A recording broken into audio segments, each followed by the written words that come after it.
저는 강원도 고성과 속초에서 군생활을 했습니다.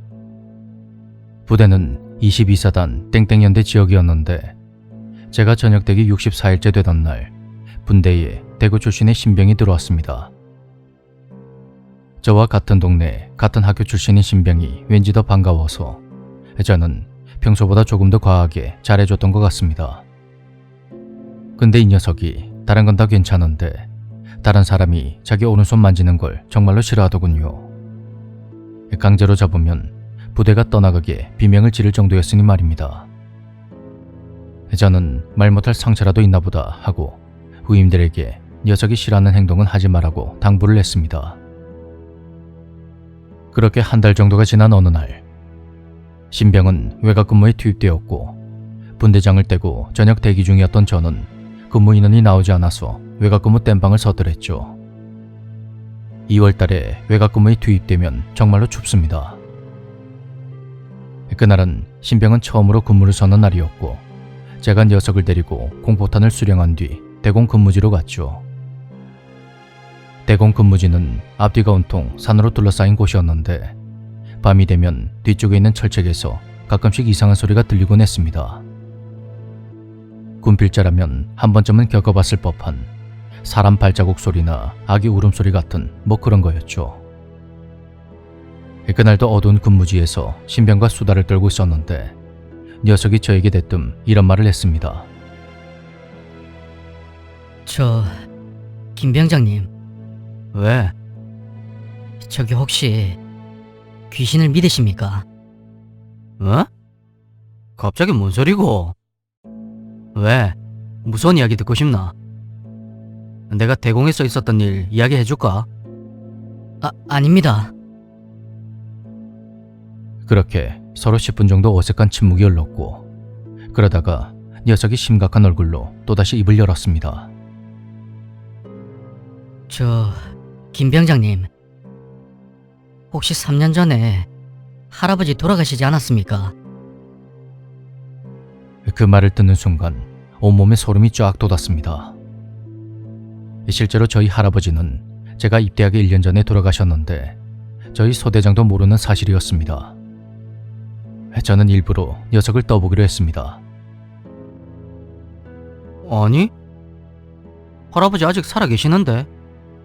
왜? 아닙니다.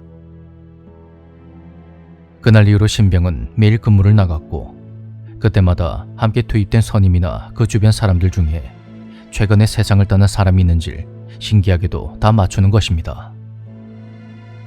우연히 신병의 생활 기록부를 본 적이 있는데 부모님이 무속인도 아니었고 집안에 딱히 그런 내력이 있는 것 같진 않았는데 말입니다. 저는 일요일에 녀석을 조용히 불러내서 단도직입적으로 물었습니다. 어이 신병, 네 소문에 귀신 본다 카대 진짜가? 막 괜찮다. 편하게 말해봐라. 김 병장님, 실은 제가 오른손 아무도 못 건드리게 하지 않습니까? 그렇지. 그게 실은 제 오른팔을 누가 잡고 있어서 그렇습니다. 뭐? 누가? 그렇게 이어진 신병의 이야기는 충격적이었습니다. 녀석이 입대 전에 사회에 있을 때는 소위 말해서 조금 놀던 친구였는데 그때 여자친구와 동거를 하고 있었다고 합니다. 이 친구는 속된 말로 그녀와 가볍게 만나다 헤어질 생각으로 다른 여자와 바람을 피우기까지 했고 그 일로 큰 충격을 받은 녀석의 여자친구는 술에 빠져 살다가 어느 날 취한 상태로 무단횡단을 하며 큰 사고를 당해 그 자리에서 즉사했다고 합니다. 그런데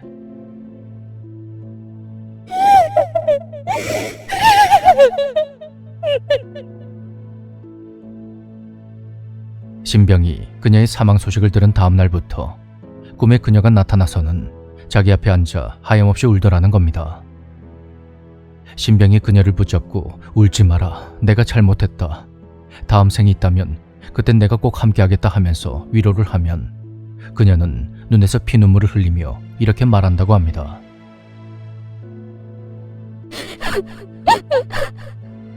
이제 늦었어. 나 혼자서 못 가. 그러면서 그녀가 신병의 팔을 꼭 붙잡는 순간 꿈에서 깨어났는데 여자가 아직까지도 자신의 팔을 잡고 놔주질 않는다고 하더군요. 유명한 무당도 찾아가 보고 기수련을 한다는 곳에도 가봤지만 신병은 끝내 그녀에게서 벗어날 수 없었다고 합니다. 그러다가 영장이 나와서 입대를 한 거였죠. 지금도 그녀가 옆에서 계속 이야기합니다. 제 주변인들 중에 최근에 상을 당한 사람이 있으면 그것도 전부 이야기해줍니다. 그러다가 누군가 제 오른손을 건드리려 하면 그녀가 비명을 지릅니다. 손잡으면 저 자식 죽여버릴 거야. 그래서 제가 제 오른손을 못 잡게 하는 겁니다. 그 말을 듣는데 순간 온몸에 소름이 쫙 돋더군요. 그 후로 얼마 지나지 않아서 저는 전역을 하게 되었고 아무래도 신병이 계속 신경 쓰여서 후임 분대장에게 녀석을 잘 지켜보라고 귀뜸을 해줬습니다.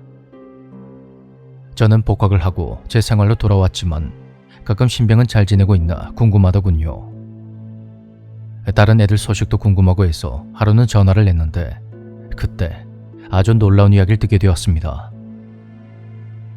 제가 전역하고 한 달 정도가 지났을 때 녀석이 밤에 혼자 일어나서는 몰래 화장실로 가서 커터칼로 오른쪽 손목을 그어버렸다는 겁니다.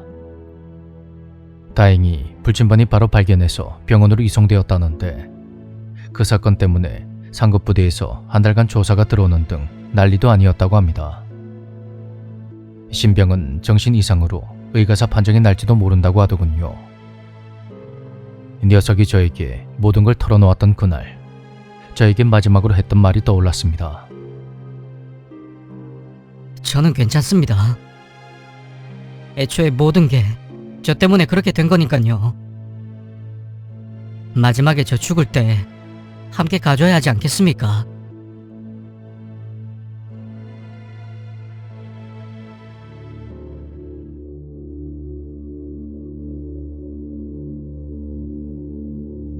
몇 년 전에 당시 사귀었던 남자친구와 함께 어느 고개 앞까지 드라이브를 한 적이 있다.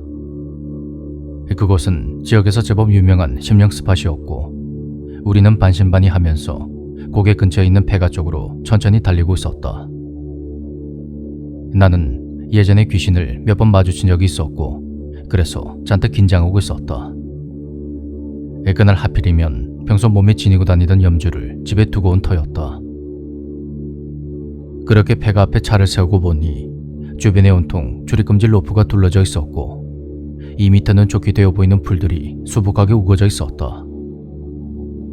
온통 낡아빠진 대형 쓰레기들이 곳곳에 흩어져 있었는데 그곳에 사람이 있을 만한 공간은 없어 보였다. 그때 나는 보고야 말았다. 집 옆쪽에서 등을 돌리고 있는 할아버지의 모습을 말이다.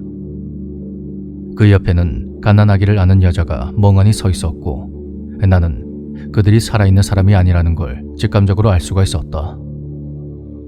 주변 풍경들과는 달리 그들만 온통 회색으로 보였기 때문이다.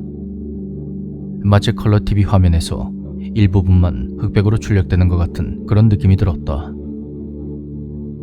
남자친구는 아무것도 보이지 않는 것 같았는데 그날 우리와 함께 동행했던 친구가 갑자기 나에게 말했다. 옆에 쳐다보지 마. 그 말에 나는 최대한 앞만 보고 있었고 잠시 후 친구는 이런 말을 했다. 이제 없어졌다. 아까 옆에 웬 할아버지가 붙어 있었거든.